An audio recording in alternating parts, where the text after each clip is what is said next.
আসসালামু আলাইকুম রহমতুল্লাহ। দেখেন, কেউ পায় না আর কেউ খায় না, ঠিক আছে। মালয়েশিয়া এরকম একটা জায়গা, যে জায়গায় আর কি শহর অঞ্চলে থাকি, তো এই জায়গাটা এতটা ব্যস্ত যে এই জায়গার ফলমূল খাওয়ার লেগেও মানুষ সময় পায় না, কিংবা হয়তো বা অনেকে জানেই না যে এই জিনিসটা একটা ফল, ঠিক আছে। দেখেন, আমার মাথার উপরে একটা গাছ দেখতে পারতেছেন হয়তো বা পিছনে। এটা হইলো কি একটা বক্স নাট গাছ, হয়তো বা আমি যতদূর জানি। এই যে দেখেন, কি সুন্দর পাইকা লাল টসটসা হয়ে আছে, ফাইটটা রয়েছে। ওদিকে তো কিছু কালা হয়ে গেছে আর কি, নষ্ট হয়ে গেছে পাইকা।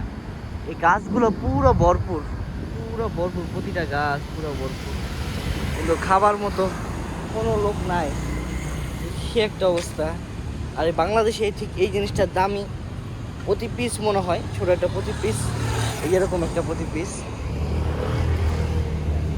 এরকম একটা পিসের দাম হয়তো বা 20 টাকা করে কি 30 টাকা করে বিক্রি করে।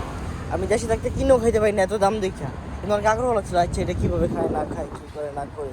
কিন্তু এই দেশে দেখেন কী সুন্দর রাস্তার পাশে হয়ে রয়েছে, কেউ খাওয়ার কোনো সময় পায় না।